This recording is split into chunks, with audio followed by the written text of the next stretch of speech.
Did anybody see the cricket last week? Or did you see the pitch this week in India? There's a lot going on, but not as much as that's going on here this afternoon at 12:30 at Gadigal Land in Sydney, where we're going to be talking about jobs and employment throughout Australia, New Zealand and the UK. Hi there, my name is Mark Smith. I am Group Managing Director of People to People in Australia, Frog Recruitment in the UK and Frog Recruitment in New Zealand and People to People in the UK.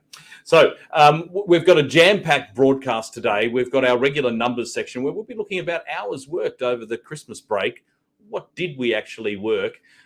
We've got some jobs here in Australia, a permanent opportunity, a temporary opportunity, and of course, we've also got opportunities for those who are on a working holiday or are considering a move across the ditch in both New Zealand and in London, so stay tuned for that. We've got some tips also from Phoebe in our Perth office about how you should actually put your CV together in 2023. And finally, we've got the results of last week's Twitter survey, where we were asking whether your employer is offering incentives for you to go back to the office. So we'll give you the results of that as well. So a lot to talk about it. Let's get into it with this week's numbers.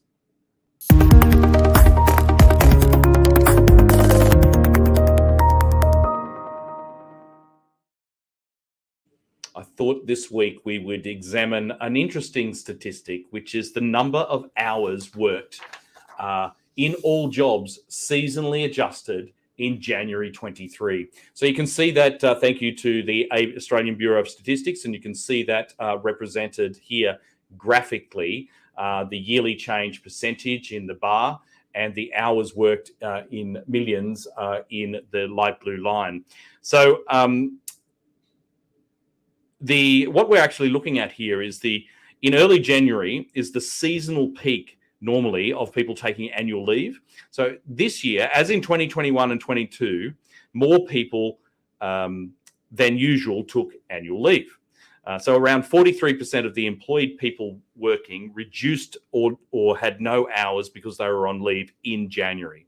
So this was compared with 41% of employed people over the same period before the pandemic. So what am I trying to say there? 2% more people took leave this January than what they were taking prior to the pandemic. Was that the case for you? Was it the case in your workplace? It also says that I think the actual number was 2.1% overall. There was also a trend around sick leave, but I won't explore that this week. I think what we will do next week is have a look at that sick leave component. But I'll leave you with the question with this week, which is, did you take more leave? Because on average, more people were on leave in January of 2023. Stay tuned for the sick leave numbers next week.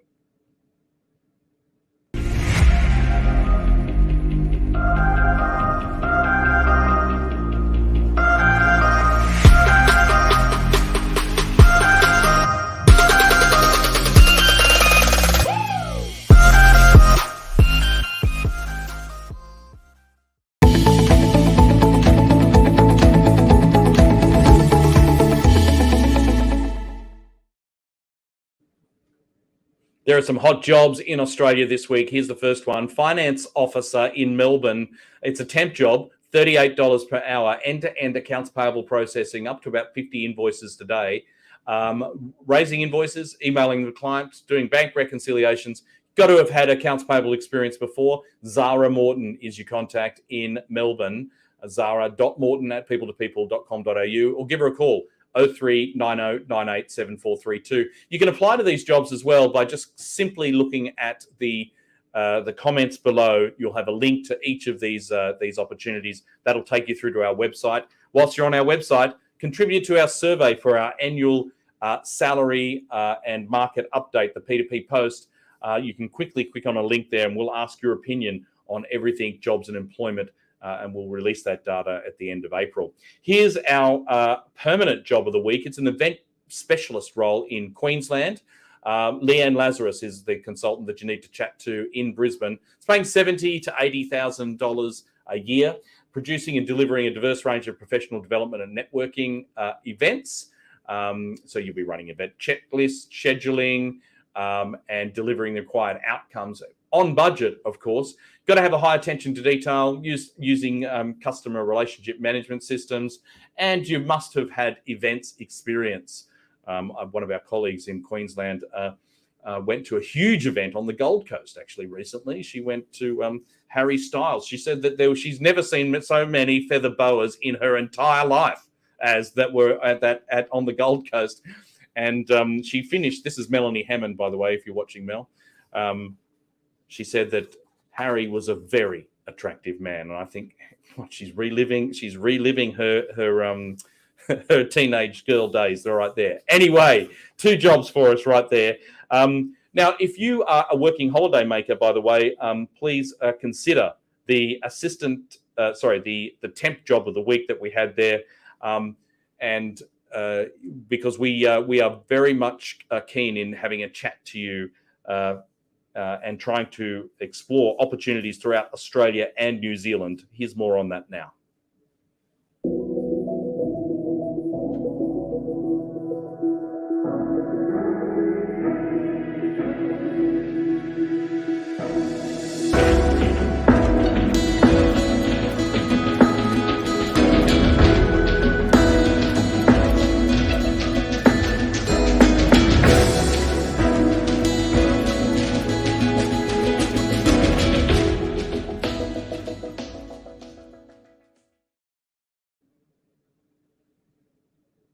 Okay, so speaking of working holidays, here's our latest opportunity on the other side of the world, in Ireland.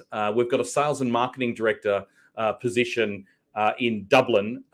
This is being handled by Hannah Scanlon out of our London office, hannah.scanlon@peopletopeople.co.uk. It's paying $55,000 to £62,000, and you're actually working within the hospitality sector here. So you've got to be developing business strategies, reviewing reports and data from the business to actually then formulate a budget that is accurate, and then presenting all of these outcomes. You need to be passionate and enthusiastic about the hospitality industry and be results driven. Look, the thing is, you might be on a working holiday. You might be an Irishman or an Irish woman here in Australia or New Zealand, and you're thinking about going home. This might be the way to affect getting work before you actually arrive home. Get in touch with Hannah in our London office. Now, if you're a working holiday maker, though, that are here, maybe from the UK or Ireland, or even an Australian, and you're thinking about going across the ditch to New Zealand, we've also got this opportunity. It's a brand ambassador's role. Here's here's the video, I should say.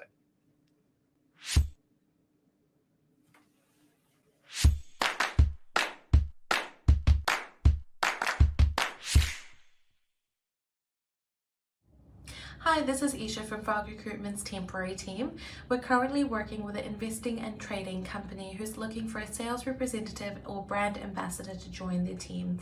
This is a 1-month temporary role starting on Wednesday the 1st of March, and it is for 20 hours a week from 11 a.m. to 3 p.m. on Monday to Friday. The role is paying $22.50 an hour up to $23 plus 8% holiday pay, as well as an option for commission.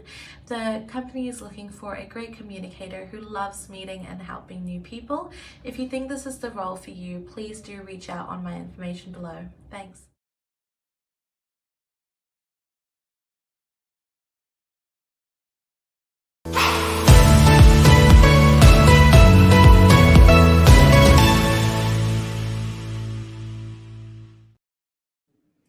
I'm here with Phoebe Preece from our Perth office, the People to People office across the Nullarbor.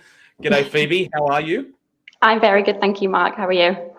I'm very good. I'm a bit excited about the possible Australian win in the cricket this afternoon in India, but because I've actually verbalised that means it's likely not to happen. But we're not here to talk about the cricket. We're here to talk about how improving your CV in 2023. You've got some tips for us? I certainly do. So my first tip is tailor your CV to the job role that you're applying for. Employers want to see how your skills and experience match the specific role advertised. By tailoring your CV, it really does show the employer that you're a serious candidate and that you really want to work for them. Most recruiters will be able to spot a generic CV from a mile off. So just making those few alterations before sending it out is absolutely key. My second tip is if you have a redundancy from COVID layoffs, should you include them in your CV? Absolutely, you should include any redundancy on your CV. During the COVID pandemic, there was a lot of people in the same boat as yourself, where companies drastically cut back their staffing cost and the uncertainty that came from it as well. Transparency is key in being able to clearly explain your layoffs from a previous employment as well. It shouldn't impact your chances of getting a new job as well, and it will more illustrate your skills and experience even more. And then my final tip is ensure the dates are correct and in a chronological order. When listing your previous employment experience, it is important to list them by date of the most recent. This allows a recruiter to have a good, clean overview of your employment history in a chronological order. It creates a timeline of your achievements and experience to see if you would be suitable for the job that you are applying for. And they are my 3 tips. Fantastic. Some really good information there. I mean, look, people think, sometimes people think the CV is a little bit passé, but in the end, you still need to be able to represent yourself on paper. So some very good tips there. Now, while I've got you, and I'm putting you on the spot here, I know, how's the market in Perth at the moment? What's happening over there? So I specialise in legal support. We are desperate for people. That is the best thing I can say, is it has gone so candidate short at the moment. Definitely sort of feeling the pinch of there not being as many people around. Okay, all right. Well, if anybody's interested in securing a position in WA or wants some more tips about how to put their CV together, how should they get in touch with you, Phoebe? So my email address is phoebe@people2people.com.au, or you can give me a call on 0861 606203. Fantastic. Thank you again, and we'll see you next time. Thank you. So the last thing that we need to do today is that we've got to have a quick look at the results of last week's Twitter poll. And here's the question. So we said, over the last few years, has your employer introduced incentives to work more days in the office? Now, interestingly, we ran the same poll in the UK, and the results were very, very similar. We're slightly higher here in Australia, where 15% of people said, yes, I am in the office more because of those incentives. In the UK, that was running at about 11%. So, but still, if you're an employer, you can get a 1 in 8 improvement by putting incentives in to get people back into the office. 12% or 13 said yes, they put in incentives, but it hasn't changed my behaviour. And a whopping 2/3 of you said no, there have been no incentives to get people back into the office. What's your situation? I'd love to hear your comments. You can comment at any time on Facebook, LinkedIn, and YouTube right now during the broadcast, or jump onto our socials and comment specifically on our particular poll at People to People. Right, and here's this week's question. And the question is, with the recent boost in popularity of OpenAI, are you worried that ChatGPT could make your role redundant? Hashtag P2P Live Australia. Check out that question. Yes, are you worried? No, you're not worried, or you're not quite sure. Jump on there and we'll announce the results of that particular poll next week. Thank you very much for joining us again here on Friday afternoon at 12:30. It's wet and miserable out there, but it could get a lot better emotionally if Australia wins the cricket. We'll see you again next week.